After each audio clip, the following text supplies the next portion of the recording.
Captain Jake Morrison rubbed his tired eyes as he stared at the star map on his ship's main screen. He had been flying patrol missions in the outer space for 3 long months. His small crew was getting restless, and honestly, so was he. Nothing interesting ever happened out here in the empty darkness between star systems. The ship's computer made a soft beeping sound. Jake looked up from his coffee cup and saw a small red dot blinking on the screen. His heart jumped a little. After weeks of seeing nothing but empty space, any signal was exciting. "Computer, what is that?" Jake asked. "Distress beacon detected, Captain. Very weak signal. Coming from asteroid KX-7, about 2 hours away at current speed." Jake sat up straight in his chair. A distress beacon could mean survivors who needed help. It could also mean pirates trying to trick ships into a trap. But Jake had become a space captain because he wanted to help people, not because he wanted to play it safe. "Amy, Rick, Lisa, get to the bridge now." Jake called over the ship's speaker system. Within minutes, his 3 crew members arrived on the bridge. Amy Carson was the ship's doctor, a young woman with kind eyes and steady hands. Rick Thompson was the engineer, a big man who could fix anything that broke. Lisa Grant was Jake's second in command, smart and careful about everything. "What's the situation, Captain?" Lisa asked as she took her seat. Jake pointed to the blinking dot on the screen. "Distress beacon from asteroid KX-7. Could be survivors, could be trouble." "What do you think?" Lisa frowned as she studied the readings. "That's pretty far from any shipping routes. What would anyone be doing out there?" "Only one way to find out," Jake said. "Rick, can you get us there in under 2 hours?" Rick nodded. "Easy. But Captain, we should be careful. That area is known for pirates." "I know," Jake said. "But if there are people in trouble, we have to help. That's what we do." The journey to the asteroid took exactly 1 hour and 53 minutes. As they got closer, Jake could see something that made his stomach drop. A huge ship was crashed into the rocky surface of the asteroid. The ship was broken in half, with metal pieces scattered everywhere. "That's a Zephyrian transport," Lisa said quietly. "A big one." Everyone on the bridge got quiet. The Zephyrians were known throughout the galaxy as tough traders who cared more about money than people. They bought and sold anything that would make them rich, including things that most decent people would never touch. "Any life signs?" Jake asked. Amy checked her scanners. "No Zephyrians. But there's something else. 3 life forms in the cargo. Hold, they're alive, but barely." Jake felt his heart racing. "Survivors?" "I don't think they're Zephyrians," Amy said, looking confused. "The readings are strange, very strange." Jake made his decision quickly. "We're going in. Rick, can you get us close enough to dock with their cargo bay?" "Are you sure about this, Captain?" Lisa asked. "We don't know what we're walking into." 3 beings are dying over there," Jake said firmly. "I'm not going to let them die just because I'm scared." Rick carefully flew their ship close to the wrecked transport. The cargo bay doors were sealed, but their ship's cutting tools could get through. Jake put on his spacesuit and grabbed his emergency kit. Amy and Rick came with him, while Lisa stayed on the bridge to keep watch. The inside of the Zephyrian ship was dark and cold. Emergency lights flickered weakly as Jake and his team made their way through the broken corridors. The ship's computer was still working, barely. "Computer, show us the cargo manifest," Jake ordered. The screen flickered to life, showing a list of items. Jake's blood turned cold as he read it. Most of the cargo was normal trade goods, but at the bottom of the list were 3 entries that made him angry. Shadowhound specimens, adult female and 2 juveniles. Destination, Research Station Alpha 7. "Oh no," Amy whispered. They were taking them to be experimented on. Shadowhounds were legendary creatures known throughout the galaxy. They were huge, wolf-like beings with black fur and glowing eyes. Most people feared them because they were incredibly strong and could hunt ships in space. But Jake had always wondered if the stories were true, or if they were just scary tales. They found the cargo hold behind 3 locked doors. Each door had warning signs about dangerous creatures inside. Jake's hands shook as he used his tools to cut through the locks. He didn't know what he would find inside, but he knew he had to look. The cargo hold was huge and dark. Emergency lights cast long shadows across the floor. In the center of the room, behind a wall of energy bars, Jake saw something that took his breath away. The largest creature was clearly the mother. She was massive, bigger than Jake's small ship's shuttle. Her fur was so black it seemed to swallow the light around her. Even lying on her side, clearly sick and weak, she was the most beautiful and terrifying thing Jake had ever seen. Next door were 2 smaller versions of herself. The cubs were about the size of earth wolves, but their fur had the same light-swallowing quality as their mothers. All 3 creatures were breathing slowly, clearly close to death. The energy field around them, Amy said, checking her scanner. The mother is using her own life force to keep her babies alive. She's killing herself to save them. Jake stared at the scene in front of him. Here was a mother using her last strength to protect her children. It didn't matter that she was an alien or that her species was feared across the galaxy. She was doing what any parent would do. "Captain," Amy said softly, "if we don't do something soon, all 3 of them will die." Jake looked at the dying family. The mother's eyes opened slightly, and for a moment she looked right at him. In those glowing eyes, Jake saw intelligence, pain, and something else. Hope. "We're taking them with us," Jake said. "Captain, are you insane?"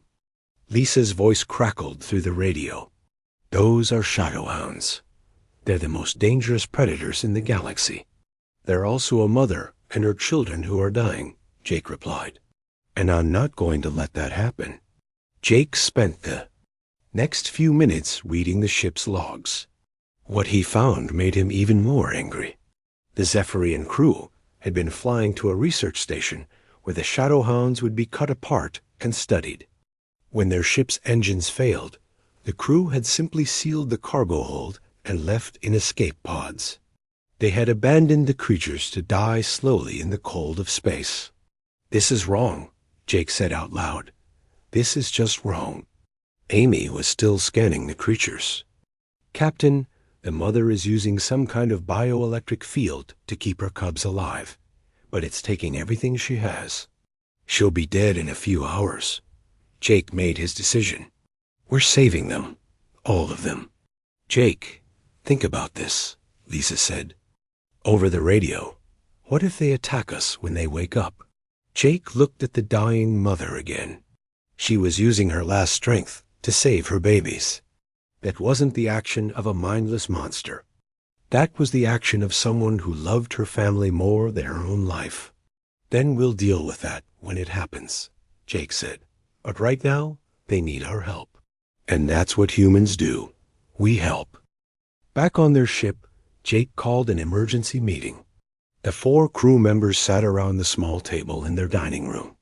The air was thick with tension as everyone tried to process what they had just discovered. Lisa was the first to speak. "Captain, I respect you, but this is crazy. We're talking about bringing 3 shadowhounds onto our ship. The Galaxy database says they're Class 9 hostile creatures. One adult can tear through a ship's hull with just her claws." Rick nodded his head in agreement. "Lisa's right, Captain. I've heard stories about these things.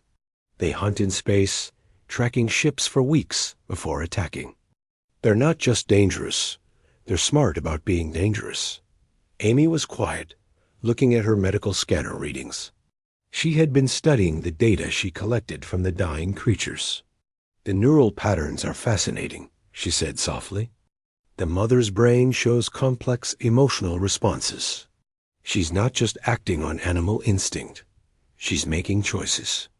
What kind of choices? Jake asked. She's choosing to die to save her cubs, Amy replied.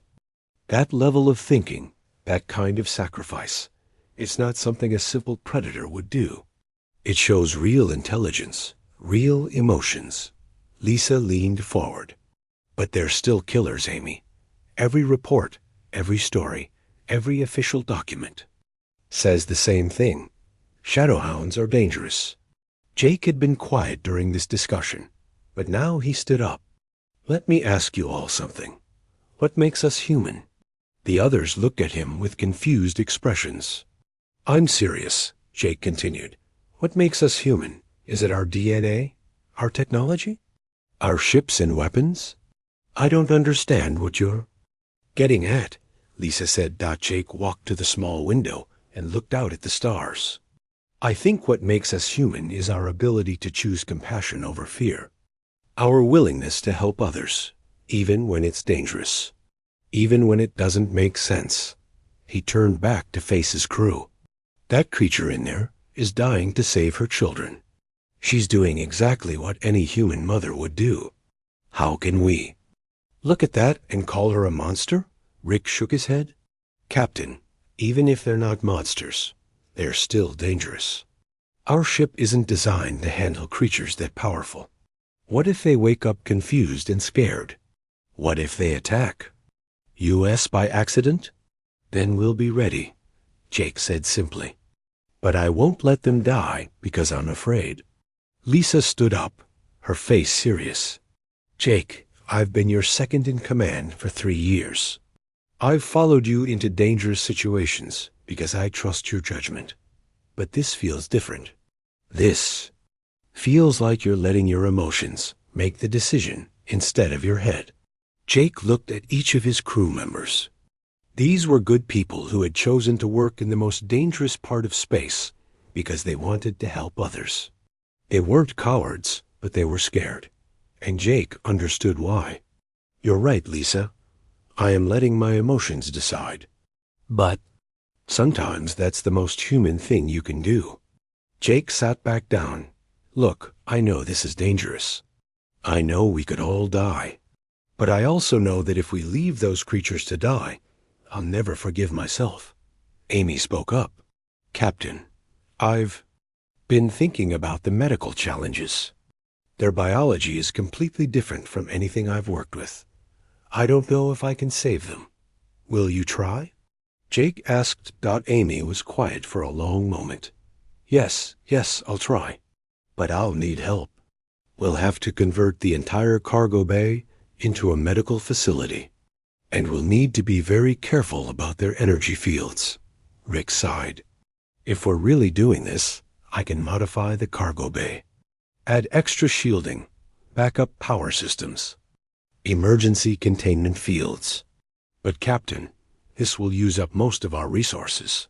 Jake looked around the table. So we're agreed? We're going to try to save them? Lisa was the last to answer.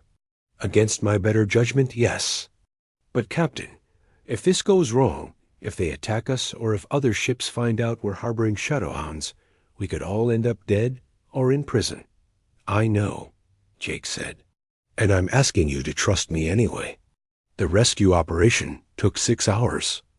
It was the most difficult thing any of them had ever attempted.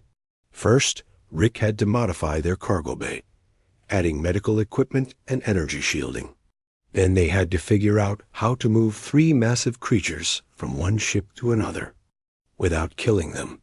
The mother shadowhound was so large that they had to use the ship's industrial transport beam to move her.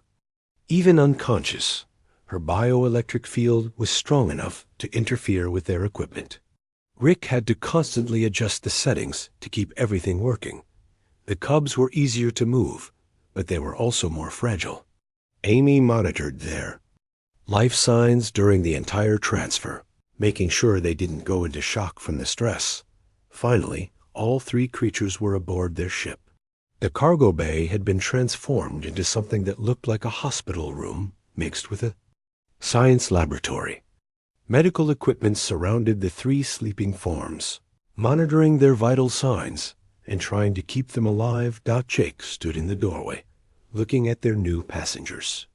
The mother was even more impressive up close. Her fur seemed to absorb light, making her look like a living shadow. Even unconscious, she radiated power and intelligence. Her name should be Luna, Jake said quietly. You're naming her? Amy asked. She needs a name. Something better than Shadowhound Specimen Number 1. Jake looked at the cubs. And those two can be Nova and Stellar. Amy smiled. Those are good names. Much better than what the Zephyrians called them. Over the next few hours, Amy worked to stabilize their patients. She discovered that Shadowhound biology was unlike anything in the medical databases. Their bodies used bioelectricity the way humans used blood. Their hearts generated electromagnetic fields that powered their entire nervous systems. It's amazing, Amy told Jake as she worked. They're not just living creatures. They're living energy systems. No wonder they can survive in space. The most surprising thing happened when Luna began to wake up. Amy was checking her vital signs when the great creature's eyes slowly opened. Instead of the aggressive behavior everyone expected, Luna simply looked around the room, calmly, her glowing eyes fixed on Amy, who was holding a medical scanner. For a moment, the two females, human and alien, stared at each other. Then Luna did something that shocked everyone. She moved slightly, shifting her position to give Amy better access to her wounds. It was a clear sign of trust, of understanding, that the humans were trying to help. She knows, Amy whispered. She knows we're trying to save her. Jake stepped closer, and Luna's eyes turned to him. There was intelligence in those glowing orbs, but also something else. Gratitude. Hello, Luna, Jake said softly. Don't worry, you're safe now. We're going to take care of you and your cubs. Luna's eyes closed again, but Jake could swear he saw her relax slightly. Whatever else Shadowhounds were, they weren't the mindless monsters the galaxy believed them to be. Over the next few days, the ship's routine completely changed. Amy spent most of her time in the medical bay, learning Shadowhound biology through trial and error. Rick worked constantly to keep their power systems stable under the load of Luna's bioelectric field. Lisa coordinated everything, making sure they had enough supplies and keeping watch for other ships. She was still worried about their decision, but she had to admit that Luna's behavior was nothing like the stories. The cubs recovered faster than their mother. Nova and Stellar were soon awake and alert, staying close to Luna but showing curiosity about their new environment. They never tried to leave the medical bay, and they seemed to understand that the humans were friends, not enemies. Jake visited them every day, bringing food and just talking to them. He wasn't sure if they understood his words, but they always seemed to listen carefully. Luna would watch him with those intelligent eyes, and sometimes Jake felt like she was trying to tell him something. You know, Jake said to Amy one day, I think we made the right choice. Amy looked up from her medical equipment. Even if it kills us? Jake smiled. Even then, because doing the right thing is what makes us human. Amy had never worked so hard in her life. For 2 weeks, she spent almost every waking hour in the medical bay, learning how to treat patients whose biology was completely different from anything she had studied. Shadowhound medicine was like trying to fix a machine she had never seen before, without any instruction manual. The first breakthrough came when she realized that Luna's wounds weren't healing because the creature's bioelectric field was unstable. Amy had been treating the injuries like normal cuts and breaks, but Shadowhound bodies needed electrical energy to repair themselves. It's like they're living batteries, Amy explained to Jake as she adjusted the medical equipment. Their entire healing process depends on having the right electrical charge in their bodies. Jake watched as Amy attached new sensors to Luna's massive form. The great creature lay still, allowing the small human to work on her without any signs of fear or aggression. It was remarkable behavior for a species that was supposed to be savage and unpredictable. "How did you figure it out?" Jake asked. "I was watching her interact with the cubs," Amy said. "Every time Nova or Stellar got too close to her wounded side, she would shift position. At first, I thought she was protecting them from seeing her injuries. But then I realized she was actually sharing her electrical field with them." Amy pointed to her scanner readings. "See these patterns? When Luna touches the cubs, her bioelectric field synchronizes with theirs. She's not just giving them emotional comfort. She's literally sharing her life energy with them."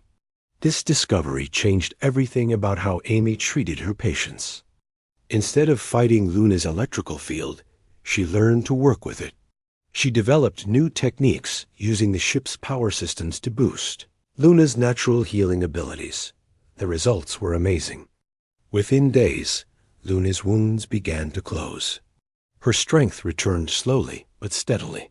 More importantly, her trust in the humans grew stronger every day. Rick noticed the first side effect of having shadowhounds on the ship.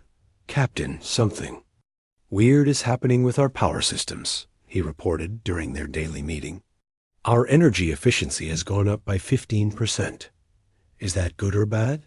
Jake asked. "It's good, but I can't explain it," Rick said, scratching his head. "It's like having Luna and the cubs aboard is somehow making our entire ship run better." Lisa looked worried. "Could they be draining power from our systems?" "No, it's the opposite," Rick explained. "They're somehow adding power. Their bioelectric fields are interacting with our ship's energy grid in a way that makes everything work more efficiently." Jake filed this information away. It was just another sign that shadowhounds were far more complex than anyone had realized. The next surprise came from their navigation systems. Pete Miller, their pilot, had been working on plotting a course through a dangerous asteroid field when something strange happened. "Captain, this is going to sound crazy," Pete said, "but I think Luna is helping me navigate." Jake raised an eyebrow. "What do you mean?" "I was working on a really difficult calculation yesterday, trying to find the safest path through the asteroid field. I was getting frustrated because the math was so complex. Then Luna made this low humming sound, and suddenly the solution just appeared in my mind." "You think she was communicating with you?" Jake asked. Pete nodded. "I know it sounds impossible, but yes, it was like she was showing me the best route through the asteroids. And when I checked her suggestion against the computer, it was perfect." Amy looked up from her medical reports. "That actually makes sense. Shadowhounds are space-dwelling creatures. They would need incredible navigation abilities to hunt in three-dimensional space. But why would she help us?" Lisa asked. Jake looked toward the medical bay where Luna was resting with her cubs. "Because she's grateful. Because she recognizes that we saved her family." As the days passed, more evidence accumulated that shadowhounds were far more intelligent and complex than anyone had believed. Luna began to show behaviors that could only be described as thoughtful and considerate. When Amy was working on delicate medical procedures, Luna would keep her cubs quiet and still. When Rick was doing repairs on the ship's systems, she would somehow reduce her bioelectric output to avoid interfering with his work. When Jake visited, she would position herself so that he could easily see both her and the cubs. Nova and Stellar were developing their own personalities. Nova was curious and playful, always trying to explore new parts of the medical bay. Stellar was more cautious, preferring to stay close to Luna, but she was also incredibly observant, watching everything the humans did with intense interest. "They're learning," Amy told Jake one evening. "Not just adapting to their environment, but actually learning our routines, our behaviors, our individual personalities." Jake had started spending time in the medical bay every day, just sitting and talking to Luna. He wasn't sure if she understood his words, but she always seemed to listen carefully. Sometimes he felt like she was trying to communicate something back to him. "You know," Jake said to Luna one day, "I never believed the stories about your people being monsters. There had to be more to it than that." Luna's glowing eyes fixed on him, and Jake felt a strange sensation, like a whisper in his mind. Images flashed through his consciousness, not his own memories, but something else. He saw space battles, ships being hunted, but not by savage predators. He saw shadowhounds protecting smaller ships from pirates, fighting alongside other species, against common enemies. The stories were wrong, weren't they? Jake said softly, "You weren't always considered monsters." Luna's eyes seemed to brighten, and Jake felt that whisper in his mind again. This time, the images were clearer. He saw ancient star charts, ships working together, shadowhounds and humans cooperating in ways that had been forgotten by history. "We were allies once," Jake said, understanding flooding through him. "Before the fear, before the lies, we were friends." Amy noticed the change in Luna's behavior during these conversations with Jake. "Her brain activity spikes every time you talk to her," she reported. "It's like she's trying to communicate, but can't quite make the connection." The breakthrough came during Luna's most difficult night. She had been healing well, but her body was still struggling to recover from the near-fatal energy drain she had endured to save her cubs. Her bioelectric field fluctuated wildly, and Amy was worried they might lose her. Jake sat beside Luna's resting area, talking to her softly, while Amy worked frantically to stabilize her condition. "Stay with us, Luna," Jake said. "Your cubs need you. We need you." Luna's eyes opened, and for a moment, Jake felt a connection unlike anything he had ever experienced. It wasn't just images this time. It was emotions, thoughts, actual communication. "Thank you," Luna's voice echoed in Jake's mind, clear and strong. "Thank you for saving my children when your own people would have called you foolish." Jake's heart raced. "You can talk." "Not talk as you understand it," Luna replied telepathically. "But yes, I can communicate. I have been trying to find a way to thank you for what you have done." "You don't need to thank us," Jake said. "We did what anyone should have done." Luna's mental voice carried a mixture of sadness and hope. "Not anyone, Jake Morrison. Your people, yes. Humans have always been different. You see need and respond with kindness, even when it puts you in danger." Over the following days, Luna's ability to communicate with Jake grew stronger. She began to share stories of her people, their history, their relationship with other species. What Jake learned changed everything he thought he knew about galactic politics. "The Zephyrians and others, like them, have spread lies about us for centuries," Luna explained during one of their mental conversations. "They profit from hunting. U.S. from selling our bodies for research. It is easier to justify their actions if people believe we are monsters." "But you're not monsters," Jake said. "You're protectors." "We protect those who cannot protect themselves," Luna confirmed. "We hunt pirates and slavers, those who prey on the innocent. But the galaxy has been taught to fear us instead of the real predators."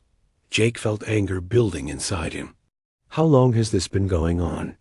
"Longer than your species has been traveling in space," Luna replied. "But there are old stories, old alliances. Your people helped mine once, long ago. We have been waiting for humans to remember that friendship." Jake looked at Nova and Stellar, who were playing gently near their mother. These weren't monsters. They were a family that had been hunted and enslaved by those who wanted to profit from their suffering. "What can we do?" Jake asked. Luna's eyes glowed brighter. "You have already done more than you know. You have shown kindness to strangers, compassion to those who others call enemies. That is the beginning of change." Jake realized that their rescue mission had become something much more important. They weren't just saving 3 lives. or potentially changing the relationship between entire species. "Luna," Jake said, "would you be willing to help us show others what your people are really like?" Luna's mental voice carried a note of hope. "I would be honored to try, but it will be dangerous. Those who profit from the current system will not give up easily," Jake smiled. "Then it's a good thing humans are too stubborn to give up easily either." The pirate attack came without any warning. Jake was in the medical bay, talking with Luna about her people's history when the ship's alarm system started screaming. Red lights flashed throughout the corridors as Lisa's voice echoed over the communication system. "Captain to the bridge immediately. We have multiple hostile ships incoming." Jake ran to the bridge, his heart pounding.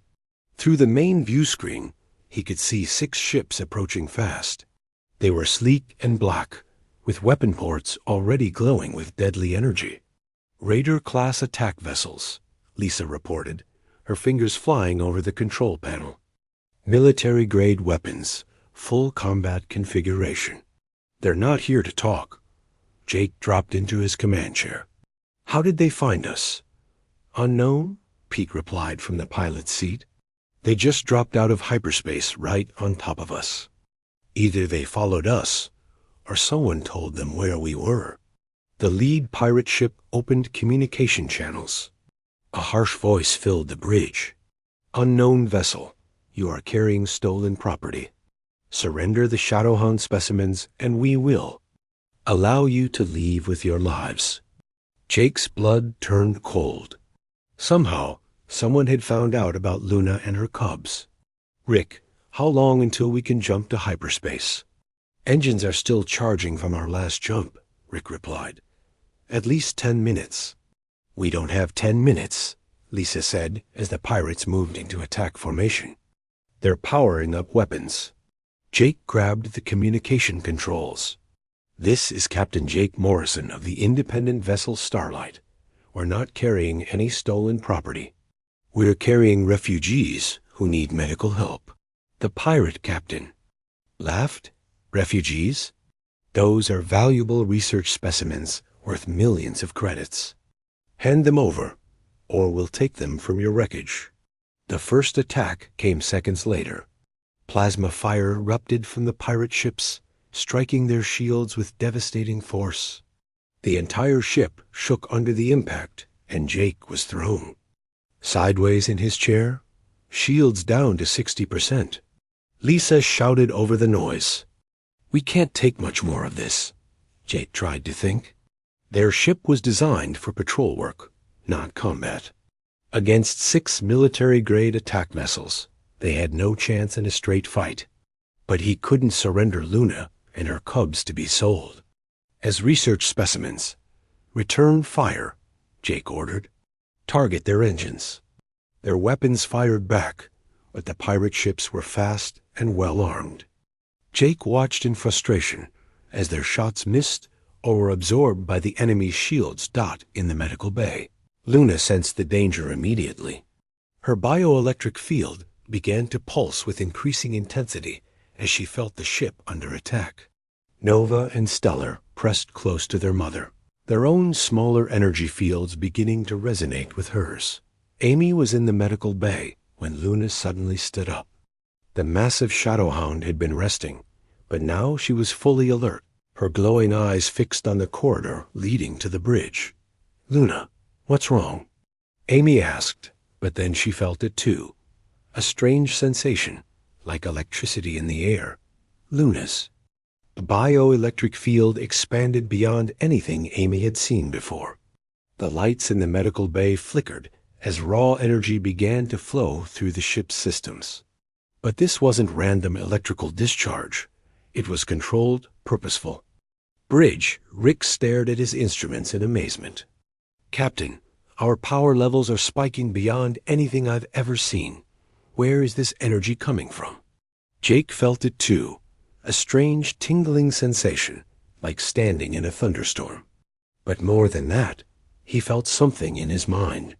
Images, tactical information, an understanding of the battle that seemed to come from outside his own thoughts. "Target their engine manifolds," Jake heard himself say, though he wasn't sure where the knowledge came from. "Fire pattern Delta 7, full power." Their weapons fired again, but this time was different. The beams were 3 times more powerful than before, and they struck the pirate ships with impossible accuracy. 2 of the attacking vessels were crippled immediately, their engines exploding in brilliant flashes of light. "How did you know exactly where to hit them?" Lisa asked in amazement. Jake didn't answer because he was receiving more information. He could see the remaining pirate ships as if he were looking at them from multiple angles at once. He knew their weak points, their attack patterns, their next moves before they made them. "Hard turn to starboard," Jake ordered. "Fire on the lead ship's weapon systems." Pete followed the orders without question, even though they seemed to come from impossible knowledge. Their ship moved with precision that should have been impossible for a vessel of their size, dodging incoming fire while delivering devastating counter-attacks. In the medical bay, Luna's energy field reached its peak. Amy watched in wonder as tendrils of pure electricity flowed from the great creature throughout the ship's systems. But Luna wasn't just providing power. She was sharing something much more valuable. Amy felt it too, a sudden understanding of space combat tactics that she had never learned. She realized that Luna was somehow connecting with the entire crew, sharing her predator's instincts and spatial awareness with everyone on the ship. "Luna, you're helping us fight," Amy said in wonder. Luna's mental voice reached not just Jake now, but the entire crew. "These pirates hunt the innocent. They profit from suffering. We protect those who cannot protect themselves." The battle was over in minutes. The remaining pirate ships, faced with weapons fire of impossible accuracy and power, retreated into hyperspace. Their leader's final transmission was filled with confusion and fear. "This isn't over. The Galactic Council will hear about this." As the last enemy ship disappeared, Luna's energy field slowly returned to normal levels. She collapsed back onto her resting area, exhausted but triumphant. Nova and Stellar pressed close to their mother, their own fields dimming as the crisis. Past Jake rushed to the medical bay, where Amy was already checking Luna's condition. "Is she okay?" "She's exhausted," Amy reported. "Using that much energy took everything she had, but she's stable." Jake knelt beside Luna's resting area. The great creature's eyes opened, and for the first time since he had met her, Jake heard her voice clearly in his mind. "Thank you for protecting my children," Luna said. "I could not let those who would harm them succeed." "You saved us," Jake replied. "We couldn't have won without your help." Luna's mental voice carried a warmth that Jake had never experienced before. "We protected each other. That is what families do." Jake felt tears in his eyes. "Family? Saved us when your own people would have called you foolish," Luna explained. "You risked everything for strangers. In my culture, this makes you pack. It makes you family." Over the following hours, Jake learned more about what had happened during the battle. Luna had somehow connected with the entire crew, sharing her natural understanding of 3-dimensional space combat. Shadowhounds were apex predators who hunted in the emptiness between stars. They understood space warfare better than almost any other species. But why did she help us? Rick asked during their post-battle meeting. "I mean, we saved her, but she could have just hidden until the fight was over." Jake thought about Luna's words. "Because that's what families do. They protect each other." Lisa looked thoughtful. "Captain, those pirates knew exactly where to find us. Someone told them about Luna and the cubs." Jake nodded grimly. "Which means word is spreading. Other people know what we're doing. Is that bad?" Amy asked. "It could be," Jake replied, "but it could also be good. If people know that we're protecting shadowhounds instead of hunting them, it might start to change how they think about Lunas People, Pete spoke up from the pilot's station. Captain, I hate to interrupt, but we're getting a message from the Galactic Council. They want to meet with us. Jake's stomach tightened. The Galactic Council was the closest thing to a government that existed in their part of space. They made the laws that most civilized worlds followed, and they had the power to declare someone an outlaw. What do they want? Jake asked. They want to discuss our harboring of dangerous alien specimens, Pete read from the message. They're ordering us to report to Station Omega-3 within 48 hours. Jake felt Luna's presence in his mind, calm but alert. They want to take us away from you, her mental voice said quietly. Not going to happen, Jake replied, both out loud and in his thoughts. Lisa looked worried. Captain, if we ignore a direct order from the Galactic Council, we'll be declared outlaws. We won't be able to dock at any station, buy supplies, or even enter most star systems. Jake stood up and walked to the medical bay entrance, where he could see Luna watching him with those intelligent, glowing eyes. What would you do, Luna? If someone tried to take Nova Constellar away from you? I would fight, Luna replied without hesitation. I would fight until my last breath. Jake turned back to his crew. Then that's what we'll do.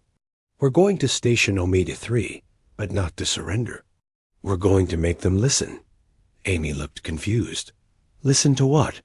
To the truth, Jake said, about what Shadowhounds really are, about what the galaxy has been doing to them, about why everything we thought we knew was wrong. Rick shook his head. Captain, they're not going to listen. The Council has been classifying Shadowhounds as hostile for centuries. They're not going to change their minds because we ask nicely. Jake felt Luna's mental touch again, and with it came images. He saw other Shadowhounds hidden throughout the galaxy, living in the main conference room of Station Omega-3 had never held such an unusual gathering. Jake stood at one end of the long table, with Luna beside him and her cubs staying close to their mother. Around the table sat representatives from dozens of species, including several very angry Galactic Council members. Counselor Vex-9, a tall Zephyrian with cold silver eyes, spoke first. His voice was harsh and filled with authority. Captain Morrison, you stand accused of harboring dangerous criminals. The creatures you are protecting are classified as Class 9 hostile entities, threats to galactic security. Jake looked around the room. Besides the council members, there were others present, ship captains, traders, researchers, and even some species he had never seen before. But most surprisingly, there were 3 other Shadowhounds in the room, beings who had come forward. When they heard about Luna, Counselor, Jake replied calmly, I'm not harboring criminals. I'm protecting a mother and her children who are left to die. Vex-9 slammed his hand on the table. Shadowhounds are not mothers and children. They are predators, killers who hunt ships throughout the galaxy. Luna stepped forward, her massive form filling the space near the table. When she spoke, her mental voice reached everyone in the room, translated by the station's computers for those who couldn't receive telepathic communication. I am Luna, she said, her voice carrying dignity and strength. I speak for my people. For too long, we have been hunted and killed based on lies. Today, the truth will be heard. Several council members looked uncomfortable. One of them, a short being with blue skin, spoke up. Shadowhounds cannot be trusted. They are incapable of civilized behavior. Another Shadowhound, larger even than Luna, moved closer to the table. I am called Stormwalker by your people. I have protected 17 merchant convoys from pirate attacks in the last 5 years. How many of your council members can say they have saved so many lives? Murmurs spread through the room. Captain Sarah Kim, a human trader who had been listening quietly, stood up. I can confirm that. Stormwalker saved my ship and crew from raiders near the Vega system. He didn't attack us. He protected us. Vex 9 looked angry. Isolated incidents. Do not change the facts. The database clearly shows.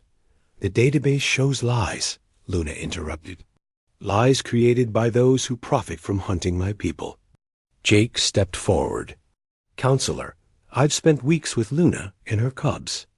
I've seen their intelligence, their compassion, their desire to protect others. Everything in your database is wrong. You have been deceived, Vex 9 insisted. Shadowhounds are masters of manipulation. Dr. Amy Carson, who had been quiet until now, stood up and activated a holographic display. I'd like to present my medical findings. The hologram showed detailed brain scans and biological data. These readings show complex emotional responses, advanced problem-solving abilities, and most importantly, clear evidence of empathy and altruistic behavior. Amy pointed to specific parts of the brain scans. This neural activity pattern is identical to what we see in species known for their caring nature and social cooperation. It's impossible to fake these biological responses. A new voice spoke from the back of the room. Perhaps it's time someone told the real history. Everyone turned to see an elderly being that few recognized. It was clearly ancient, with silver skin and wise eyes that seemed to hold centuries of knowledge. I am Keeper Zonfor, the being said slowly. I am one of the last archive keepers from the old Galactic Library system. I have maintained the true historical records for over 300 years. The room fell silent as Zonfor activated his own holographic system. Images filled the air showing ancient star charts and historical documents. Before the current Galactic Council, before the trade wars, Shadowhounds were not considered monsters. They were members of the Protective Alliance, working alongside humans and other species to maintain peace in space. The hologram showed images of Shadowhounds and humans working together, their ships flying in formation, protecting trade routes and civilian populations. The change began approximately 200 years ago, Zanfor continued. Certain trading corporations found it profitable to classify Shadowhounds as hostile. Their bodies contained unique bioelectric organs worth enormous sums to researchers. Their natural abilities made them valuable as research subjects. Vex 9 looked increasingly uncomfortable. Those are old records. They could be falsified. By whom? Zanfor asked. And for what purpose? I have maintained these records in secret because I knew that someday the truth would need to be told. Jake felt Luna's presence in his mind, and with it came a sense of vindication. The truth is that Shadowhounds have been protecting people all along. They hunt pirates and slavers, not innocent traders. Captain Tom Bradley, another human who had been listening, stood up.